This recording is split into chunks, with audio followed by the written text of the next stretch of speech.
Dr. Noah, so good to have you back on the show. I think it's now safe to say you are a friend of the Jason Wright Show, my brother. So welcome back. Great to be back, Jason.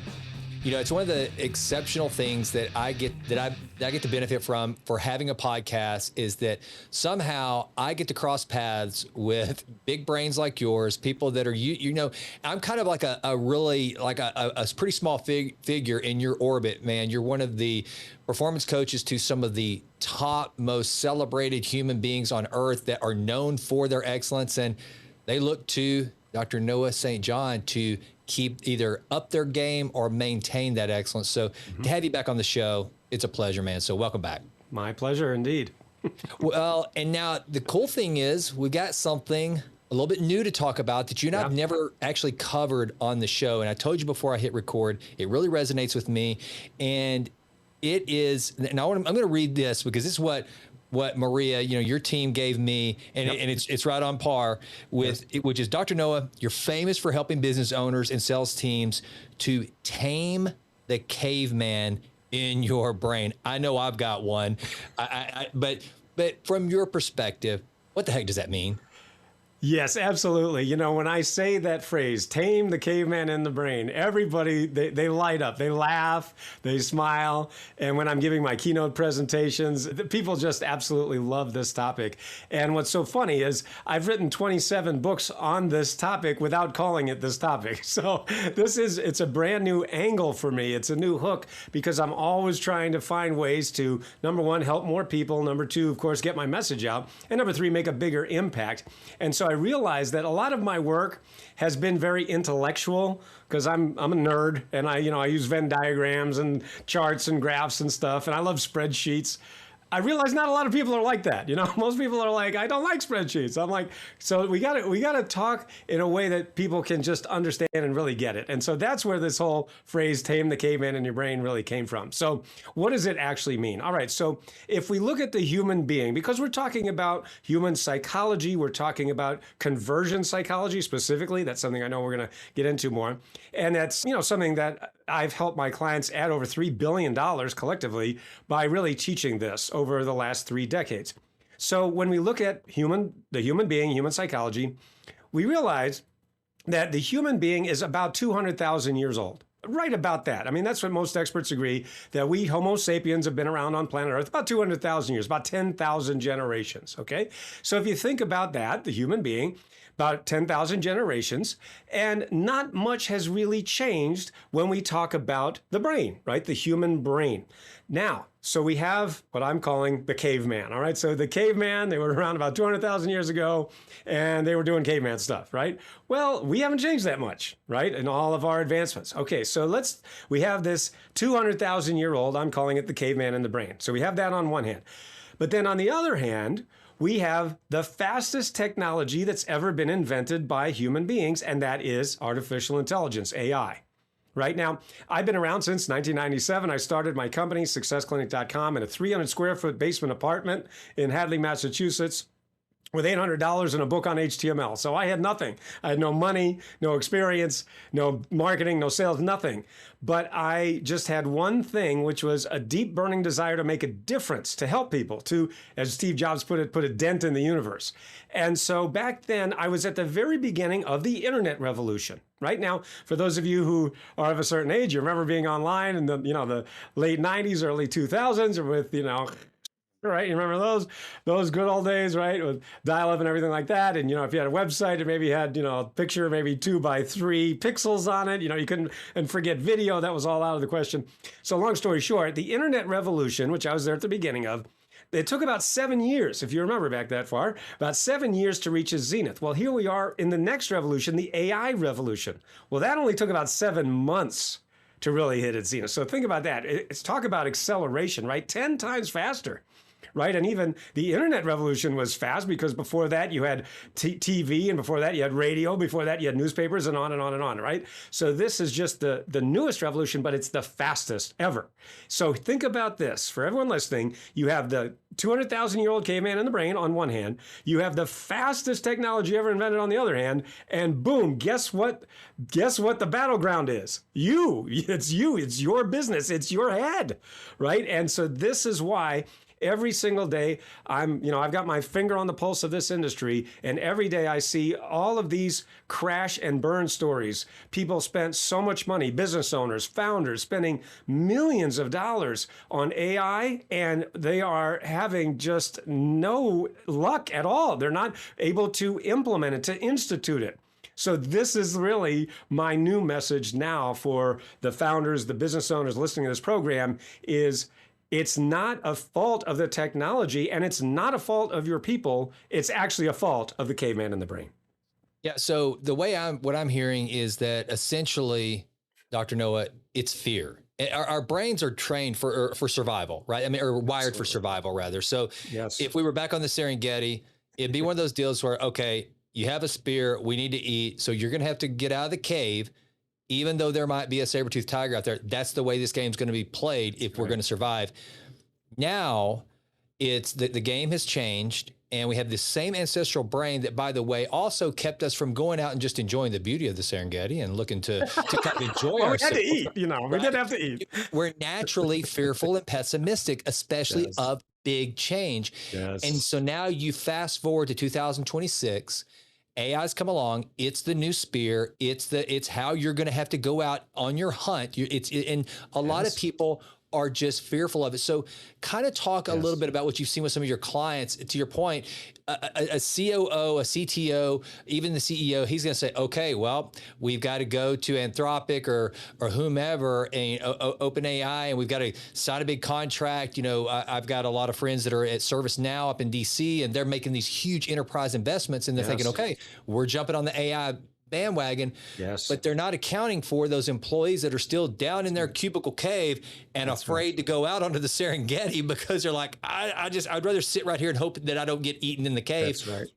Why does that happen? Why does that caveman brain keep us from making that conversion? Absolutely. Love that question, Jason. So let me take you back again, back to 1997 when I started. I'm giving you context for this. That's why I'm talking about this. I'm showing you the difference, okay? So when the internet revolution happened, which I was at the beginning of, and again, I'm sure most people listening at least were there or had their finger on it or whatever.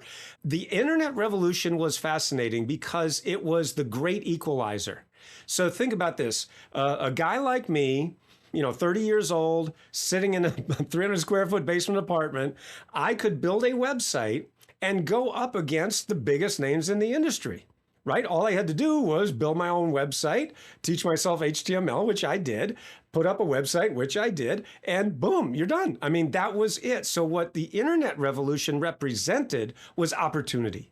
It was people, little mom and pop stores or just the person there sitting in his basement could say, hey, I can put up a website. I can make money online. And that's exactly what I did. And of course, thousands and thousands of people did that as well. All right. So millions of people.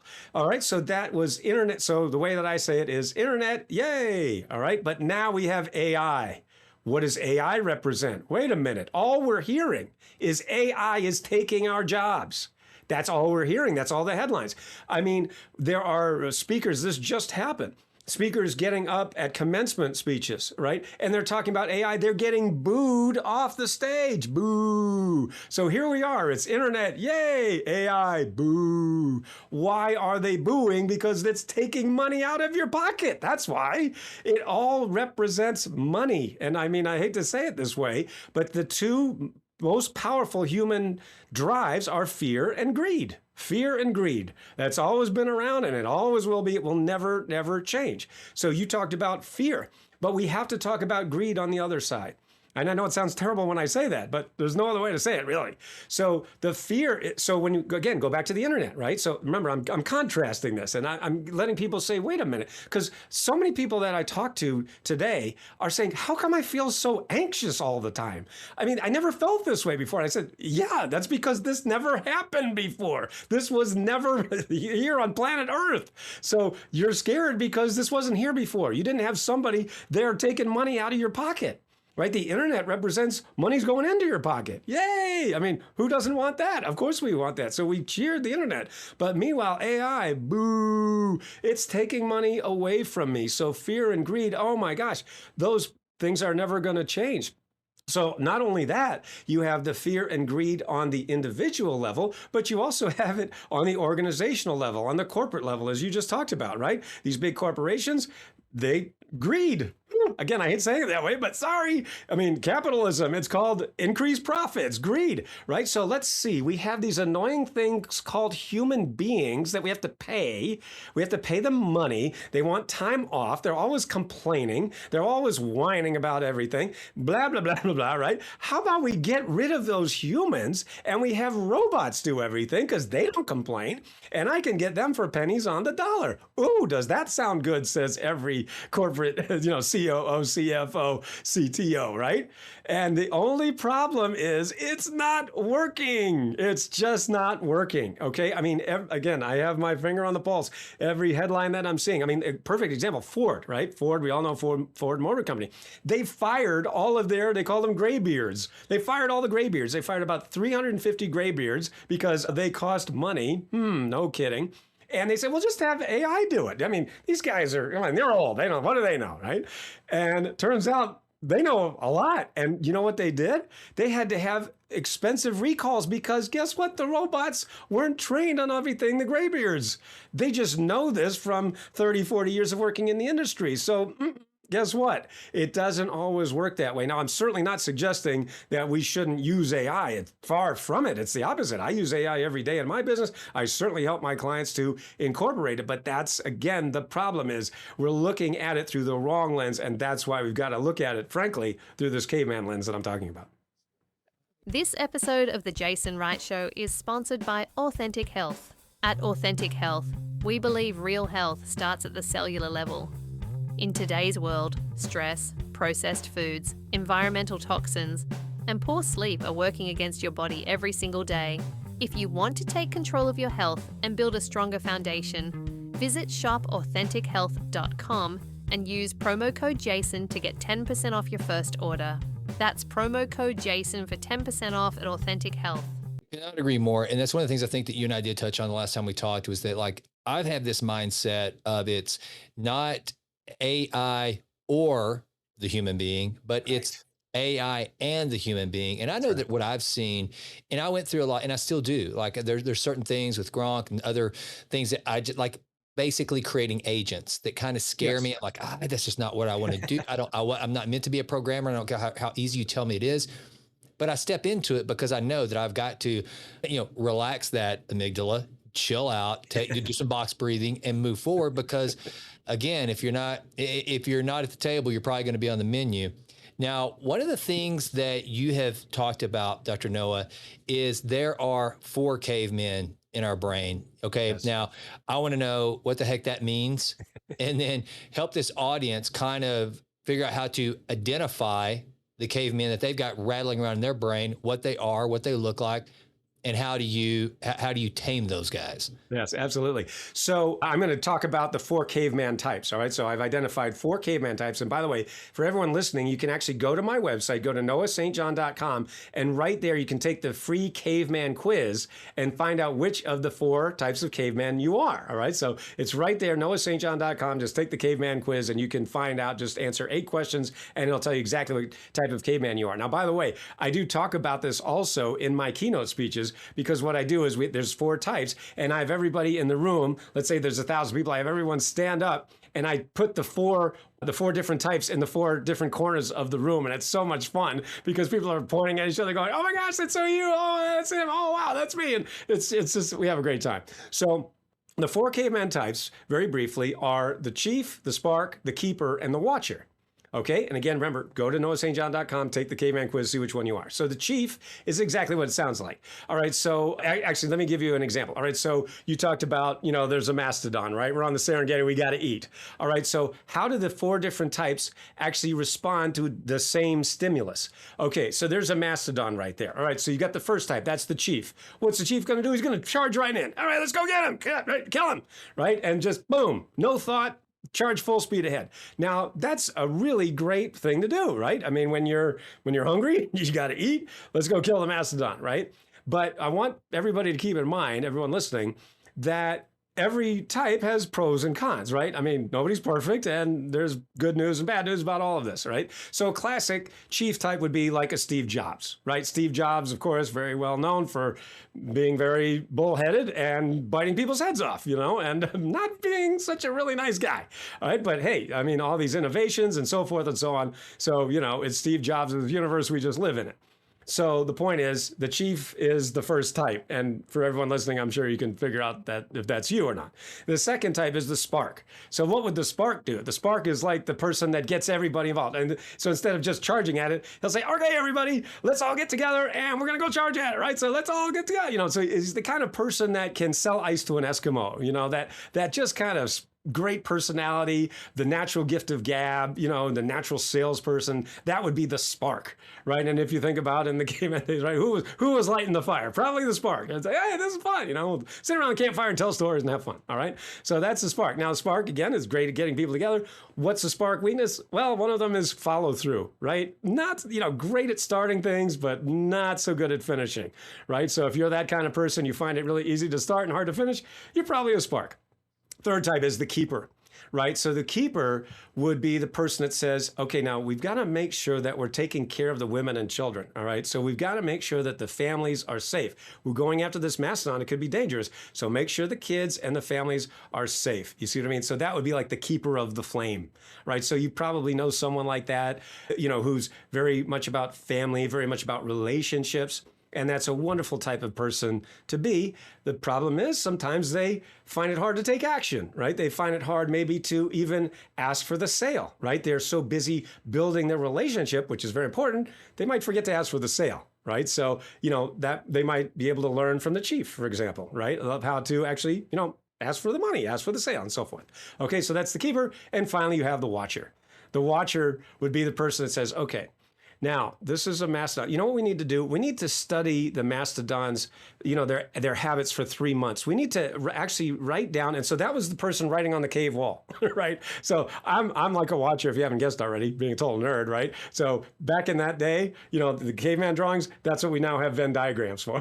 So those are the early Venn diagrams, right? We're tracking the mastodon and their mating patterns and their, where they migrate to for 3 months before we ever go attack them. Now, that's great if we're doing this analysis, but meanwhile, you're starving to death, right? So that would be the good news about the watcher. Bad news is they tend to have paralysis by analysis, right? So if you can relate to that, you're probably a watcher. Okay, so those are the 4 caveman types. You can imagine when we have, my keynote presentations or workshops and everybody's in the 4 corners, we're having so much fun because, there's an old saying, which we've all heard, treat others as you would like to be treated, which is a great rule, right? The golden rule. The problem is that doesn't always work because guess what? Imagine if you're a keeper and you're talking to a chief and you're being all warm and friendly and talking about relationships. They're like, will you just get to the point? And the other way around, right? If you're a chief talking to a relator, talking to a keeper, they're going to be like, wow, they're so pushy, and so on and so on. So you can see that it's really important not only to understand what you are, but also to understand who you're talking to. And that's really going to have that emotional intelligence, right? Get really to the next level. All right. So a lot of these listeners, they're probably one of these, and something came to mind. And yeah. I think that as it relates to the conversation today, with AI, any of them could have a fear of AI. It's just some may attack, some may be like, all right, let's sign on for a big enterprise software project on AI. They fit in there somewhere, but just get down to brass tacks on this deal. How do you, regardless of where you fall into those categories, how do you start to overcome the fear of AI? Because I think that that's been beneficial too, Dr. Noah, because a lot of people here, they probably haven't even thought about that. There's avoidance going on, or they're beating their brains out. And a lot of this can be traced to a root of fear. So how do they start to squelch that fear, move forward, and adopt this in a healthy way into their work practice? Absolutely. So, everything that I've been talking about so far is giving people the context, because if I start talking about solutions without the context, it wouldn't make any sense.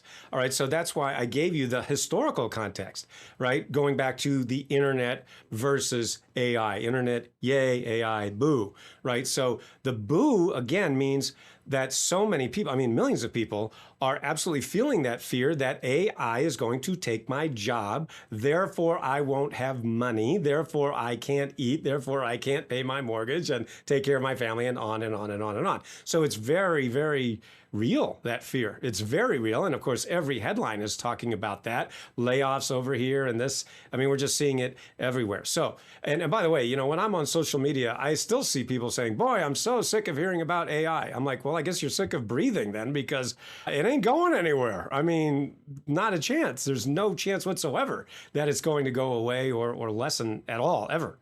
I mean, it's here forever. So how do we, number one, identify, number two, overcome that fear? So number one is to basically what I've been talking about, identify it, realize that we are, and I don't like to say fighting. Notice I didn't say fight the caveman. I said tame the caveman. That's the title of my talk, Tame the Caveman in Your Brain, because we're taming it. It's not going away, right? Any more than AI is going away. So we have the caveman in the brain because we are human.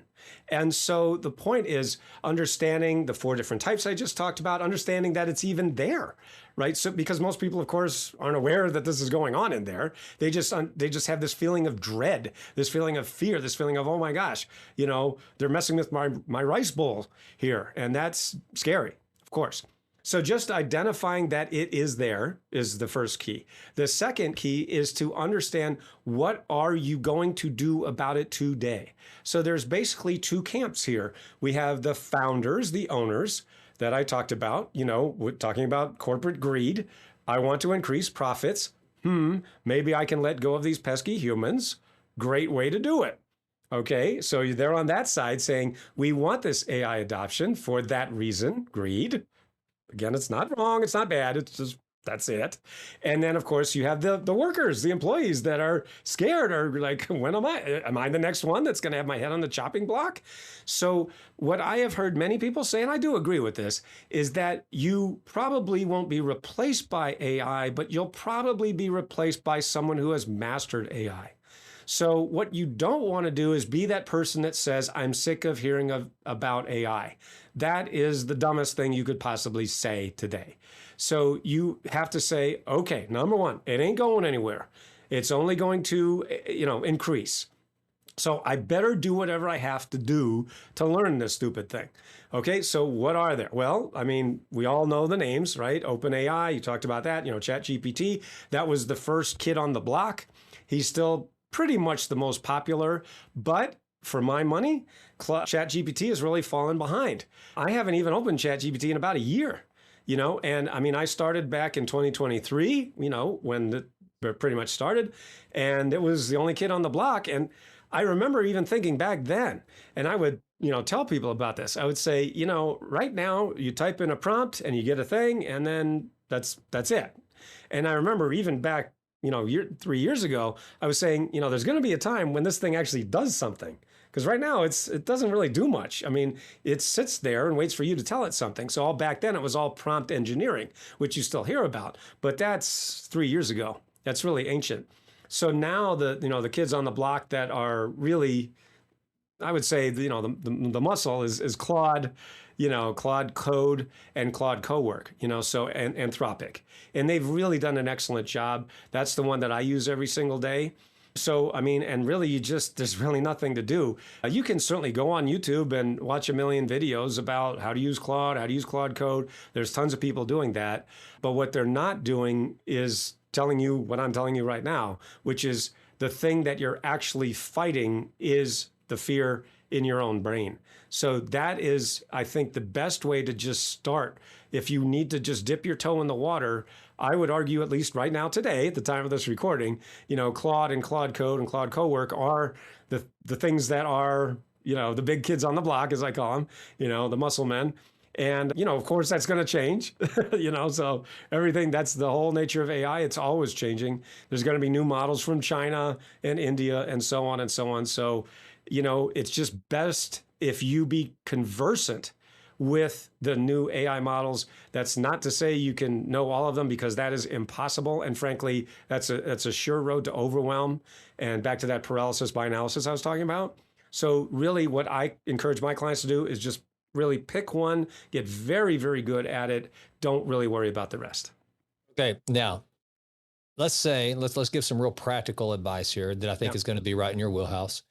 Someone listening to this, you've written 27 books, all successful. And I would imagine the writing process, now that Claude's in your life in particular, is a lot different than what it used to be. And I know that as someone who's written books, back in the day, it was a very expensive proposition. You had an editor and there was just a lot that went in. And then still one of the most annoying things is getting everything just perfectly formatted to be able to upload into Kindle publishing, right? It's just it's obnoxious. So let's say someone listening to this is like you, or they've written their first manuscript.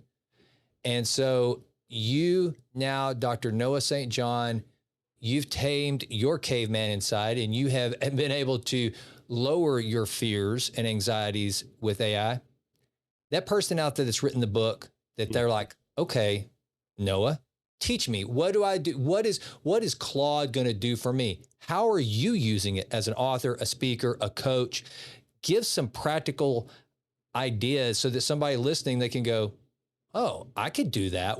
How are you using it, and how should they use it? What can you do for it? So again, just some brief historical context. You're right. I've written 27 books, all before AI. So none of my books were written with the help of AI. I did it myself, the old-fashioned way, just banging it out on a keyboard. And yeah, it was painful, and it was hard. It was arduous. I also helped a lot of people get their first books published, because a lot of people asked me, to help them get their books published. It's still something that I do when people ask me. It's a service that we do offer, the Done For You book service. But for someone who just wants to put a manuscript on KDP, which of course we didn't have back in my day, but now we have it, and they've made it very, very easy. Really, you really just have to have the manuscript itself, either in a Word doc or a Google Doc. You do want to have it formatted properly, and you essentially just upload it to KDP. The most important thing, and I've said this to every single book client I've ever had, whoever hired me, the most important thing by a million billion miles is your book cover. You must, or direct marketing, you've heard a million times that 80% of the success of any ad or sales page is the headline, right? You've heard that a million times. Well, it's the same exact thing with the cover, right? It's easily 80% of the success or non-success of your book is the book cover.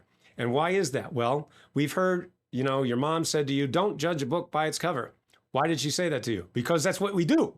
We absolutely 1,000,000% do. We judge books by their cover. We judge people by their appearance. We judge, cars and houses and everything else by their appearance. Why? Because that's what we do, right? That's just because, first of all, things are very busy right now. We don't have time. We don't have time to sit there and think, I wonder if this is any good. No, it's just the first millisecond. So spend a ton of time on the cover. Right now, if that means you do it yourself on something like Canva, or you'd hire a designer or whatever that might be, but you cannot have a book that looks self-published. Even though you're self-publishing, it can't look self-published. Does that make sense? So it's got to look like a New York Times bestseller. It's got to look like from a traditional publishing house. Now, keep in mind that I have done both. I've had six-figure book deals from the biggest publishing houses on planet Earth, and I've self-published. So I've done it all. And there's not many people that can say that have done both of those. Usually it's one or the other. And so, the point is that I have seen now that Claude can do, I would say, 90% of the work that used to take a human editor hours and hours and weeks, and which is amazing. It really is incredible. And again, I'll just say in terms of historical, context, that ChatGPT, when it was the only game in town, it did not do a very good job of that. The manuscript or the words, the copy that came out was pretty banal, pretty bland. And that's when, of course, the term AI slop came about, which was a few years ago, because everything looked and sounded the same, because basically we're all getting from the same place, which was ChatGPT. So ChatGPT, OpenAI has, for my money, they just haven't really kept up. Again, of course, that's my opinion. Others might disagree, but that's just what I've seen. So, I'm definitely an Anthropic Claude guy. That is my thing. But that can really get you, as I said, about 90% there which used to take a human team, I mean, my God, weeks and months. So it really has helped. Now, I just have to say this. The problem is, because AI is essentially free at this point, I mean, it just is, book sales are just down, number one, across the board. Because if you think about it, if you're thinking of, let's see, how do I increase my sales? Well, you just go to Claude, you go to OpenAI, you go to Gemini and say, how do I increase my sales? Boom, it spits out a thing for you. You don't really buy a book anymore. So, I've talked to a lot of my colleagues and, they're all telling me, book sales are down because of AI. So it's funny, here I am saying internet, yay, AI, boo. So AI has actually taken a big bite out of my book sales for that precise reason. But I'm still a big fan of AI for all the reasons that I've already said.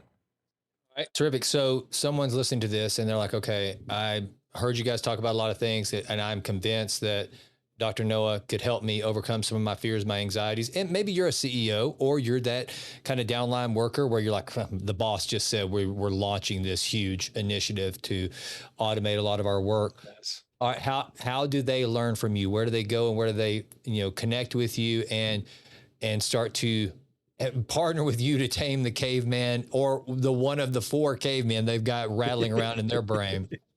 Yes. Well, if you go to noahstjohn.com, it's easy to remember, that's my name, noahstjohn.com, take the free caveman quiz. There's also a caveman calculator on there, so you can actually see how much the caveman is costing you right now in conversions. For example, I had one client tell me that his caveman was costing $1 million. I found him $1.8 million in 10 months just as a result of coaching with me. So there's lots and lots of stories on there, case studies that you'll see on the results page. So noahstjohn.com. And if you'd like to have me speak at your event, at your conference, at your leadership summit, it's very easy to remember. Go to booknoah.com. Booknoah.com. Who should we book? Booknoah.com. Easy to remember. So those are the 2 main places. And you can just book a call with my team and we'll actually run through the caveman conversion code, because one of the things that I absolutely wanted to mention is that, remember, when you're looking to grow your business, the thing that most people focus on is exactly the wrong place, and that is leads, right? They're focused on the leads. The problem is they're not converting the leads they already have. So that's why I actually call it the caveman conversion code, because the caveman, one of the things that happens is we're focused on getting more leads because the leads are sexy. The conversion is boring. And so most business owners, founders, salespeople, sales teams, sales managers, VPs of sales, they're focused on leads, leads, leads. Now, you have to have leads. Leads, of course, are the lifeblood of any business. But my point is, you've already paid for the leads, and they're just sitting there in many cases. So that's one of the reasons I've helped my clients add over $3 billion over the last 30 years, is because we actually convert the leads you already have. So again, I call it the caveman conversion code. You can see it all right there on noahstjohn.com. Perfect. Dr. Noah, pleasure as always, man. Folks, I highly encourage you to check out, and this is just one component of your work. I mean, if you're someone who's looking to take your business to the next level, if you're looking to understand how to take it from 0 to 1, I'm a big believer. That's why I have Dr. Noah on the show anytime I can get him. So thanks for coming, Dr. Noah. I appreciate you so much, man. My pleasure. Well, that does it for this episode of the Jason Wright Show. Thank you so much for listening. This has been a Texas Titan Media production. Fourth Wall did the music. And as always, thank you so much for listening. Please consider going out to jasonwrightnow.com and signing up for the Vitruvian letter. Also, please go out to iTunes. It takes like 30 seconds to just leave us a 5-star rating.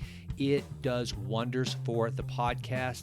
I would be so grateful. And with that, until we meet again, go crush it and endeavor to improve always in all ways. I'm out.